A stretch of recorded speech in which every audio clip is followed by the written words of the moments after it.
Good morning, everyone, and welcome to my presentation. Let me start by saying few words about my own background.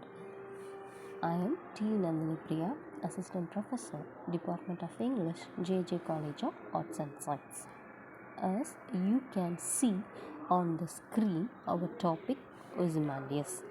Ozymandias is a unique poem of Percy by Shelley, in which he has described a gigantic statue of King Ozymandias that was bought for the British Museum by the Italian explorer Giovanni Belzoni.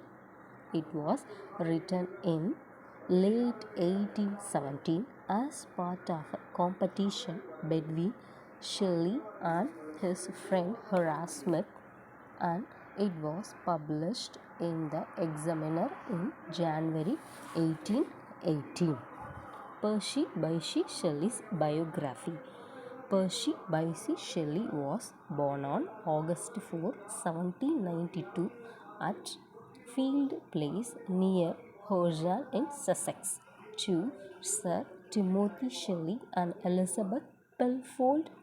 Following their marriage in October 1791, Percy was the eldest of six children: John, Mary, Elizabeth, Helen, Margaret. Being of a wealthy family, Percy became heir to the second Baronet of Castle Goring in 1815 and received much of his early education by tutor Reverend Thomas Edward of Horsham. In 1802, Shelley entered the Sion House Academy of Brentford before heading to Eton College in 1804, and on April 10, 1810, to the University of Oxford. While at Oxford, Shelley was published for the first time Gothic novel Jastroussi in 1810. The same year, Shelley and his sister Elizabeth co-published original poetry by Victor and Cassera. At Oxford, Shelley and another, possibly Thomas Jefferson Hogg, published a collection of verse, posthumous fragment of Margaret Nicholson, and in 1811 Shelley published a pamphlet, The Necessity of Atheism, which led to his expulsion from Oxford on March 25, 1811, along with Hogg. Shelley, however, could have been reinstated if he recanted his views, but refused. This led to a breakdown between himself and his father's relationship. At the young age of 90, just 4 months after his expulsion, Shelley eloped to Scotland with a 16-year-old schoolgirl, Harriet Westbrook. Shelley invited his friend Hogg along with his wife to share their household and engage in open marriage activities. However, Harriet refused to be a part of such action, so the couple left to live in the Lake District. Themes. Shelley's works reveal his restless spirit, his refusal of social conventions and political oppression, his faith in a better future. He believed in freedom and love. Through love, man could overcome any political, moral, and social conventions. Comments on Shelley. Byron, his best friend, said of Shelley, "the best and least selfish man I ever know." Wordsworth said Shelley is one of the best artists of us all. About the poem. The poem is about Ozymandias irony is used throughout the poem to highlight the discrepancy between Ozymandias' belief that he would remain powerful after death and the reality of the picture of reunion and decay. We see in the poem the once great Ramsay is shattered, half sunk, and isolated in the desert that was once the site of a great civilization of his own creation. It is likely that Shelley told the tale of the fall of this once great king to make a general statement about politics in his day. Themes: power and the temporary nature of power. Pride comes before a fall, the power of art. Tone: the tone is purposefully ambiguous as the narrator and the traveler remain impartial. Shelley uses the voice of the king himself to mark the arrogant character of a man who believed he was closer to God and had limitless power. Introduction: Ozymandias is one of the greatest poems of the renowned poet Percy Bysshe Shelley. Ozymandias was a mighty and famous king of Egypt. He got his own statue built.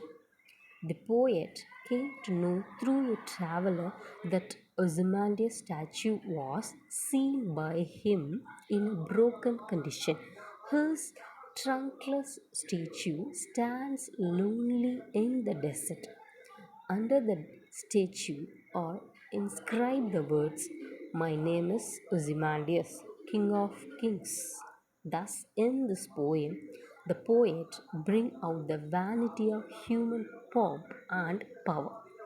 Everything in this world is subject to decay. The name and fame of mighty and powerful human beings is short lived.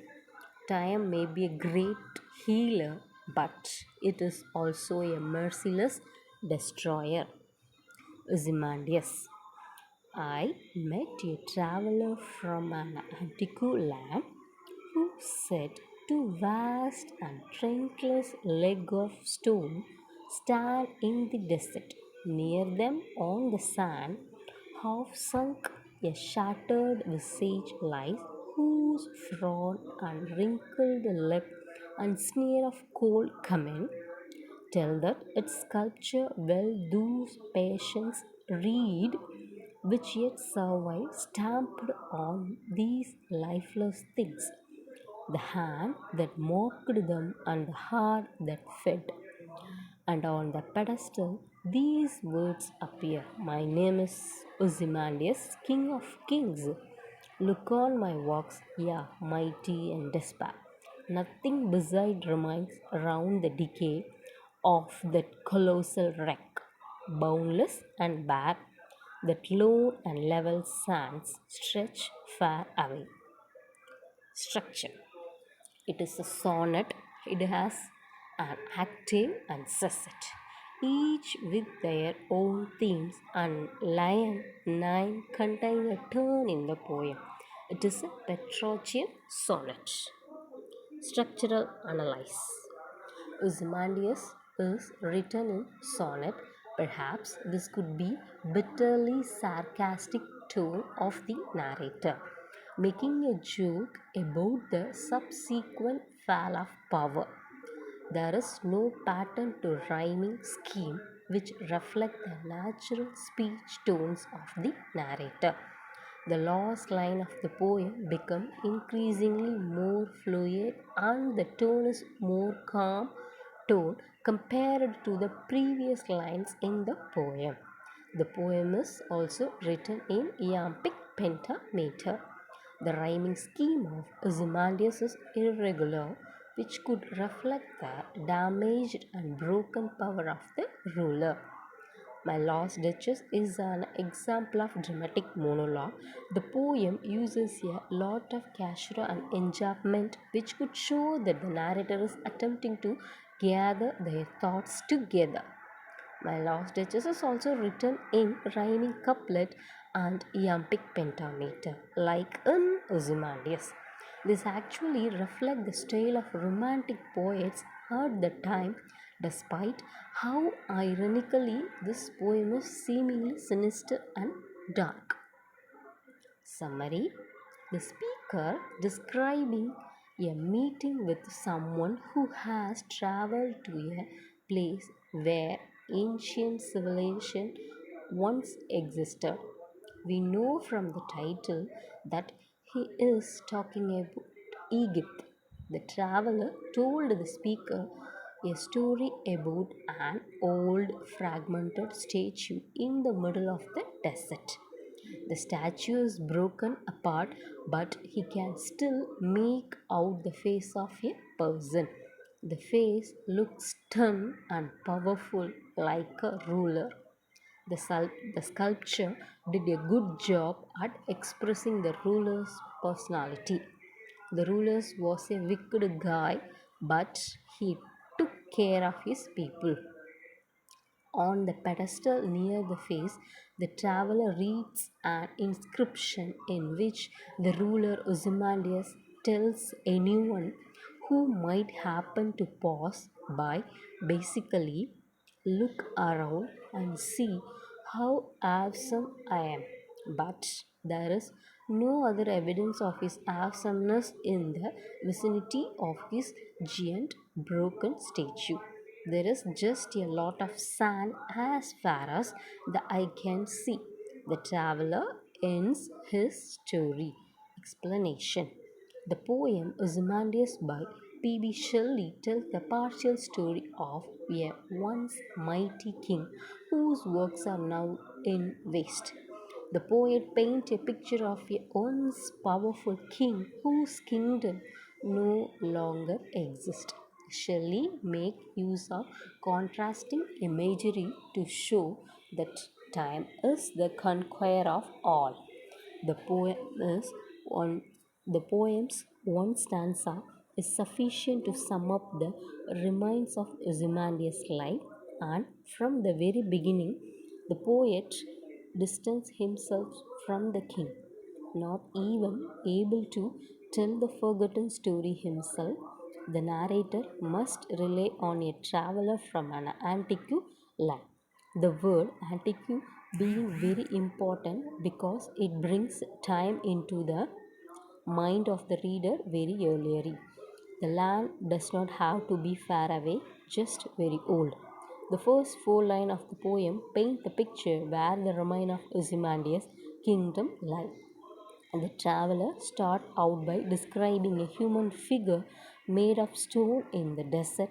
The only thing remains is the two vast and trunkless legs of stone.